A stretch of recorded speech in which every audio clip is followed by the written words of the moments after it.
नमस्कार दोस्तों, आप लोगों का बहुत बहुत स्वागत है आपके अपने यूट्यूब चैनल पर।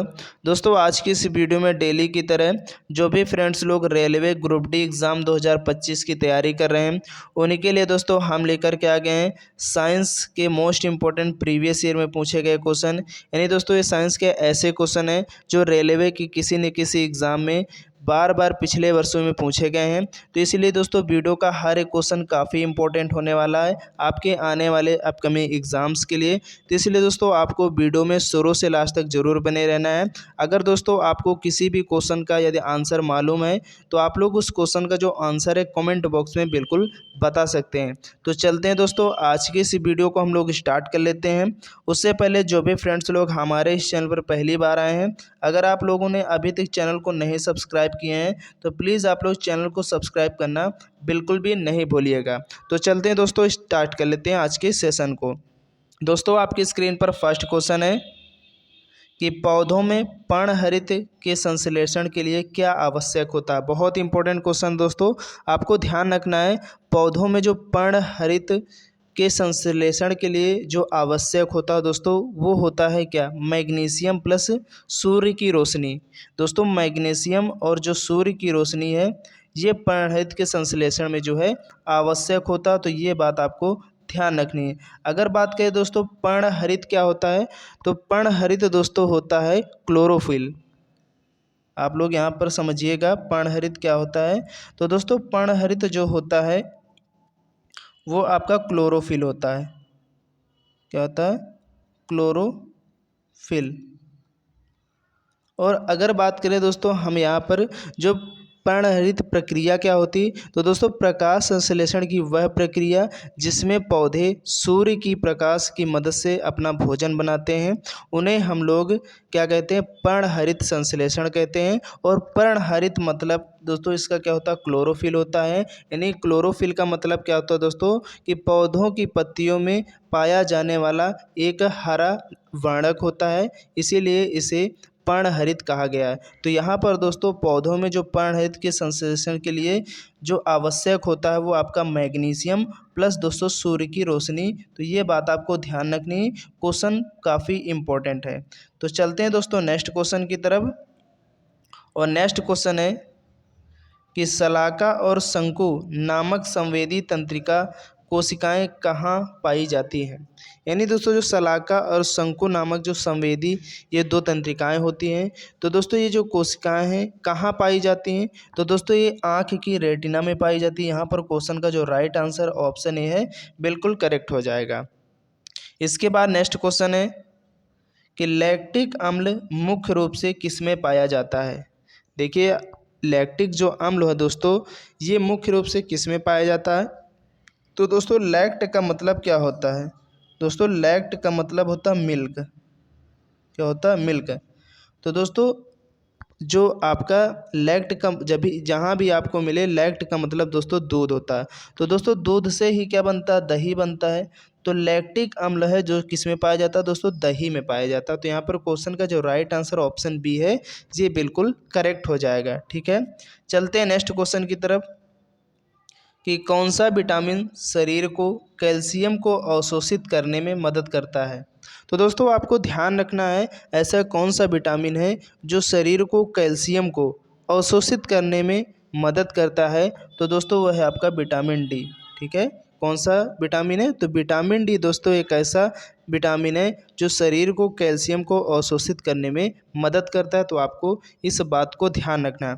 अगर बात करें दोस्तों विटामिन जो डी है, इसकी कमी से जो बच्चों में होने वाला रोग है वो कौन सा है, तो दोस्तों रिकेट्स।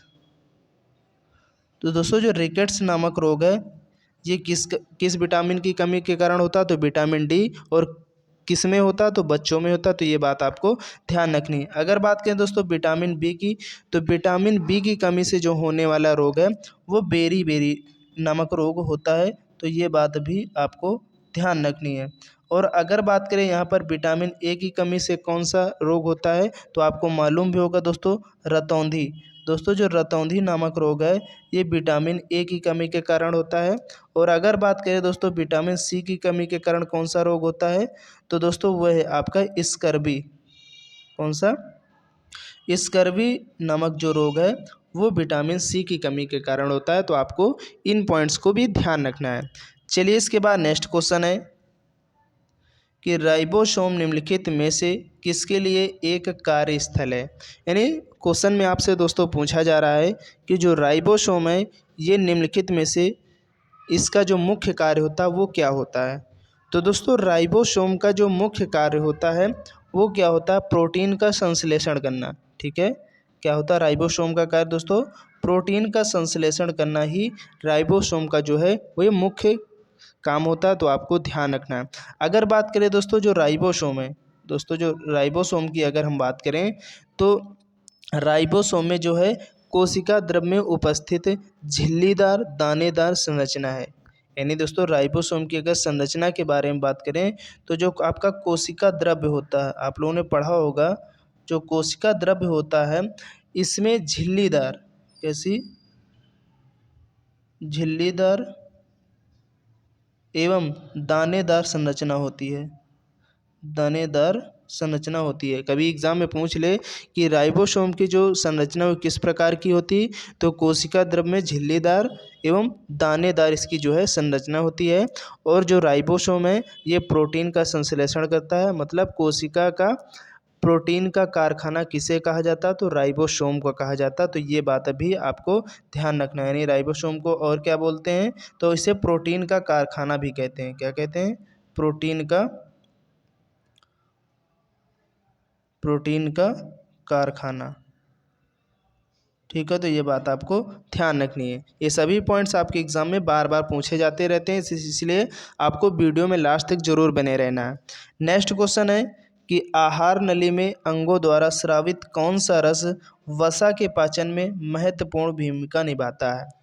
यानी दोस्तों अगर बात करें आहार नली की, तो आहार नली में जो अंगों द्वारा स्रावित रस होता है और वो कौन सा रस होता है जो वसा के पाचन में महत्वपूर्ण जो भूमिका है वो निभाता है।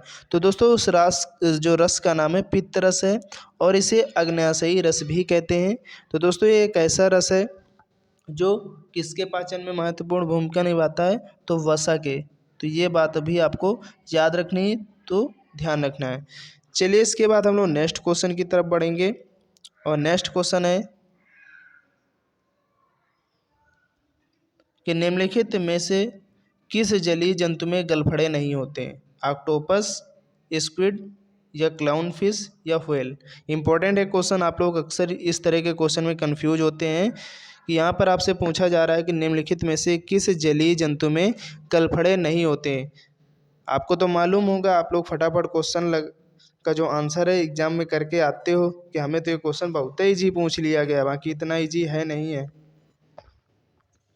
तो यहाँ पर अगर बात करें कि जलीय जंतु, ऐसा कौन सा जलीय जंतु है जिसमें गलफड़े नहीं होते हैं, तो दोस्तों यहाँ पर जो आपका व्हेल है, व्हेल की अगर बात करें दोस्तों, इसमें जो है इसमें जो है गलफड़े नहीं होते हैं। इसमें क्या होते हैं, तो दोस्तों इसमें फेफड़े होते हैं। ये फेफड़े के द्वारा जो है अपना सांस लेती है। जो व्हेल है ये फेफड़ों के द्वारा दोस्तों जो है सांस लेती है, इसका श्वसन अंग जो है वो फेफड़ा है। अगर तो ये बात आपको ध्यान रखनी है। अगर यहाँ पर दोस्तों हम बात करें,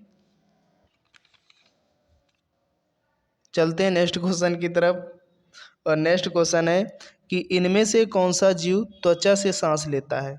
आपको बताना है दोस्तों इनमें से कौन सा ऐसा जीव है जो त्वचा से सांस लेता है। तो दोस्तों वो है आपका केचुआ। केचुआ दोस्तों जो है ये अपनी त्वचा से, इसका जो श्वसन अंग है वो त्वचा है। ठीक है, तो ये बात आपको ध्यान रखनी। क्वेश्चन का राइट आंसर यहाँ पर जो ऑप्शन भी है बिल्कुल करेक्ट हो जाएगा। इसके बाद नेक्स्ट क्वेश्चन है कि निम्नलिखित में से कौन सा अंग एक प्रोकैरियोटिक कोशिका में समानता दिखाता है। यानी यहाँ पर आपको बताना है इनमें से कौन सा ऐसा अंग है जो एक प्रोकैरियोटिक कोशिका में समानता दिखाता है। तो वो है दोस्तों आपका क्लोरोप्लास्ट और माइटोकॉन्ड्रिया, दोनों एक ये ऐसे हैं जो प्रोकैरियोटिक कोशिका में समानता दिखाते हैं। तो यहाँ पर क्वेश्चन का जो राइट आंसर ऑप्शन सी है बिल्कुल करेक्ट हो जाएगा। चलते हैं नेक्स्ट क्वेश्चन की तरफ कि इनमें से कौन सा विटामिन रक्त स्कंदन में सहायक होता है। यानी दोस्तों जो ब्लड क्लोटिंग के लिए कौन सा विटामिन है वो सहायक होता है। तो दोस्तों वो है आपका विटामिन के। यहाँ पर इस क्वेश्चन का राइट आंसर जो ऑप्शन सी है बिल्कुल करेक्ट हो जाएगा। चलिए इसके बाद नेक्स्ट क्वेश्चन है, और नेक्स्ट क्वेश्चन दोस्तों आपकी स्क्रीन पर कि जंतु कोशिका में निम्नलिखित में से क्या अनुपस्थित रहता है। बहुत इंपॉर्टेंट क्वेश्चन है फ्रेंड्स, आपको ध्यान रखना है कि जंतु कोशिका जो होती है उसमें इनमें से क्या अनुपस्थित रहता है। तो दोस्तों अगर हम बात करें जंतु कोशिका की, तो कोशिका के विभिन्न अंग होते हैं। दोस्तों कोशिका के है जो हैं वो विभिन्न अंग होते हैं। आपका माइटोकॉन्ड्रिया हो गया, ठीक है, माइटोकॉन्ड्रिया हो गया, ठीक है, आपका केंद्रक हो गया, इसके बाद आपका हो गया प्लास्टिड हो गया, प्लास्टिड हो गया। ये सभी क्या हैं, ये दोस्तों ये कोशिका के अंग हैं। लेकिन यहाँ आपसे जो क्वेश्चन में पूछा गया है कि जंतु कोशिका में ऐसा क्या है जो अनुपस्थित रहता है। तो दोस्तों अगर हम बात करें यहाँ पर जो प्लास्टिड है, जो दोस्तों प्लास्टिड है, इस क्वेश्चन का जो राइट आंसर ऑप्शन डी है ये करेक्ट हो जाएगा। दोस्तों प्लास्टिड जो है ये जंतु कोशिका में क्या रहता है, अनुपस्थित रहता है। तो दोस्तों प्लास्टिड क्या होता है, तो दोस्तों प्लास्टिड जो है पादप कोशिका में पाया जाने वाला दोहरी झिल्ली युक्त एक अंग है। क्या है दोस्तों प्लास्टिड, दोस्तों ये पादप में पाया जाता है, ठीक है, पादप में पाया जाने वाला जो है दोहरी झिल्ली युक्त एक अंग है। इसमें वर्णक होते हैं जो प्रकाश संश्लेषण में पौधे की मदद करते हैं, और ये भोजन का भंडारण एवं निर्माण में भी जिम्मेदार होते हैं। इसीलिए दोस्तों जो है प्रकाश संश्लेषण पौधों द्वारा किया जाता है और जंतुओं द्वारा नहीं किया जाता है। तो इससे स्पष्ट होता है कि दोस्तों कि जंतुओं में प्लास्टिड की जो भूमिका है किसी भी प्रकार की इसकी भूमिका नहीं होती है, इसीलिए दोस्तों जंतुओं में अनुपस्थित रहता है। तो आप लोग इस पॉइंट्स को समझ गए होंगे। तो क्वेश्चन का राइट आंसर यहाँ पर जो ऑप्शन डी है बिल्कुल करेक्ट हो जाएगा, क्योंकि दोस्तों ये पादपों में पाया जाने वाला एक कोशिका है, ठीक है, जंतुओं में नहीं पाया जाता है। चलते हैं नेक्स्ट क्वेश्चन की तरफ, और नेक्स्ट क्वेश्चन है कि मनुष्यों में कोशिका विभाजन मुख्यतः कितने प्रकार का होता है। तो दोस्तों अगर मनुष्य में बात करें सेल डिवीज़न की, तो दोस्तों ये मुख्यतः कितने प्रकार का होता है। तो दोस्तों ये मुख्यतः 2 प्रकार का होता है, ठीक है। 2 प्रकार में अगर बात करें हम, तो एक होता है दोस्तों आपका समसूत्री विभाजन, कैसा, समसूत्री विभाजन, और एक होता दोस्तों अर्धसूत्री विभाजन, अर्धसूत्री विभाजन, ठीक है। अगर बात करें समसूत्री विभाजन क्या होता है, तो दोस्तों समसूत्री जो विभाजन होता है जो शरीर में नई कोशिकाओं को बनाने की प्रक्रिया होती है उसे हम लोग समसूत्री विभाजन कहते हैं। और अगर अर्धसूत्री की बात करें तो जिसमें अंडाणु और शुक्राणु को कोशिकाओं का निर्माण होता है उसे अर्धसूत्री विभाजन कहते हैं। तो आप लोग समझ गए होंगे। यहाँ पर क्वेश्चन में जो पूछा गया कि मनुष्य में कोशिका विभाजन मुख्यतः कितने प्रकार का होता है, तो 2 प्रकार का। क्वेश्चन का राइट आंसर ऑप्शन जो बी है बिल्कुल करेक्ट हो जाएगा। चलते हैं नेक्स्ट क्वेश्चन की तरफ कि कोशिका का रसोई घर किसे कहते हैं। बहुत इंपॉर्टेंट क्वेश्चन है, आपके एग्जाम में कई बार रिपीट हुआ क्वेश्चन है, तो ध्यान रखना है। कोशिका का दोस्तों जो रसोई घर है वो किसे कहा जाता है, तो हरित लवक को कहा जाता है। क्वेश्चन का राइट आंसर यहाँ पर जो ऑप्शन है बिल्कुल करेक्ट हो जाए।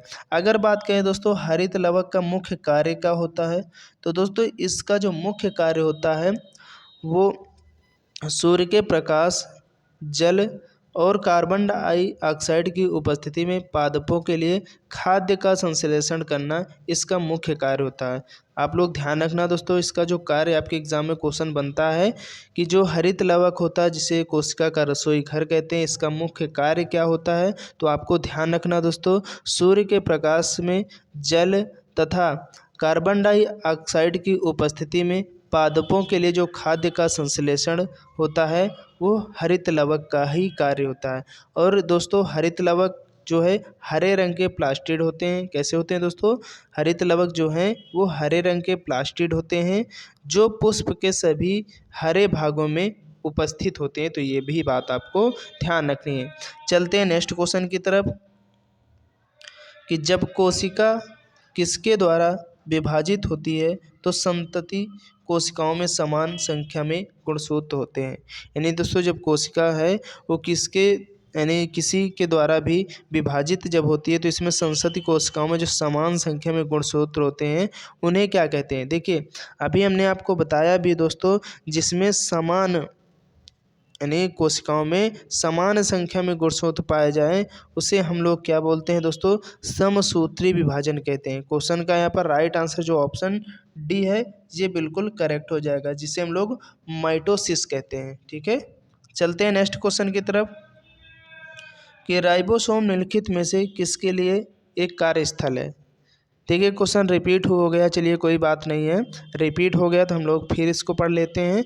दोस्तों राइबोसोम जो है इसे प्रोटीन का कारखाना कहते हैं और ये प्रोटीन का संश्लेषण कहता है, यानी प्रोटीन निर्माण में का जो कार्य है वो कौन करता है, तो राइबोसोम करता है। क्वेश्चन का यहाँ पर जो राइट आंसर ऑप्शन ए हो जाएगा। चलिए इसके बाद नेक्स्ट क्वेश्चन है कि आहार नली में अंगों द्वारा स्रावित कौन सा रस वसा के पाचन में महत्वपूर्ण भूमिका निभाता है। देखिए दोस्तों ये भी क्वेश्चन रिपीट हो गया, चलिए कोई बात नहीं है। तो आहार नली में अंगों द्वारा जो स्रावित रस है वो वसा के पाचन में महत्वपूर्ण भूमिका निभाता है। तो दोस्तों उस रस का नाम है दोस्तों पित्त रस और इसे अग्नाशयी रस भी कहते हैं। अगर बात करें दोस्तों पित्त रस का जो श्रावण है वो कहाँ से होता है, तो ये बात भी आपको ध्यान रखनी है। पित्त रस जो आपका स्रावित होता है वो यकृत के द्वारा, ये भी क्वेश्चन पूछा जाता है कि पित्त रस का जो आपका श्रवण है ये कहाँ से होता है, तो यकृत से होता है। और अगर बात करें दोस्तों पित्त रस में कोई एंजाइम होता है तो ये भी आपको ध्यान रखना दोस्तों, पित्त रस में कोई भी एंजाइम नहीं पाया जाता है। ठीक है, एंजाइम लेस होता है, तो ये बात आपको ध्यान रखनी है। चलते हैं नेक्स्ट क्वेश्चन की तरफ और नेक्स्ट क्वेश्चन है कि पौधों में लचीलापन निम्नलिखित में से किस ऊतक के कारण होता है। तो दोस्तों अगर बात करें पौधों में जो लचीलेपन की इसका जो कारण होता है वो किस ऊतक के कारण होता है, तो दोस्तों उस ऊतक का नाम है पेरेनकाइमा, कोलेनकाइमा। यहाँ पर क्वेश्चन का राइट आंसर ऑप्शन जो बी है ये बिल्कुल करेक्ट हो जाएगा। दोस्तों पौधों में जो लचीलेपन का कारण होता है वो कोलेनकाइमा ऊतक के कारण होता है। क्वेश्चन का राइट आंसर यहाँ पर जो ऑप्शन बी है बिल्कुल करेक्ट हो जाएगा। इसके बाद नेक्स्ट क्वेश्चन है इन्फ्लुएंजा रोग निम्नलिखित में से किसके कारण होता है। देखिए दोस्तों आपके एग्ज़ाम में इस टॉपिक से ज़रूर क्वेश्चन पूछा जाता है कि कौन सा रोग किसके कारण फैलता है। तो आपको ध्यान रखना है जो इन्फ्लुएंजा रोग है दोस्तों ये किसके कारण फैलता है, तो दोस्तों ये विषाणु के कारण फैलने वाला एक रोग है। अगर बात करें दोस्तों क्षय रोग जो है ये किसके कारण फैलता है, तो दोस्तों ये जीवाणु के कारण फैलने वाला रोग है। ये भी क्वेश्चन आपके एग्ज़ाम में पूछा गया है। अगर बात करें दोस्तों मलेरिया की, तो मलेरिया दोस्तों किसके कारण फैलता है, तो दोस्तों मलेरिया जो है आपका ये प्रोटोजोआ, किसके जो आपका प्रोटोजोआ होता है इसके कारण फैलने वाला जो है एक रोग है, तो आपको ध्यान रखना है।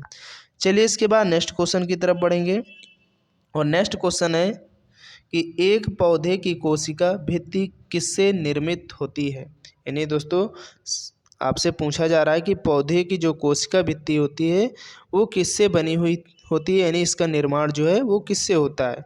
तो दोस्तों ध्यान रखना है पौधे की जो कोशिका भित्ति होती है वो सेलुलोज की बनी होती है। क्वेश्चन का राइट आंसर ऑप्शन ए जो यहाँ पर है बिल्कुल करेक्ट हो जाएगा।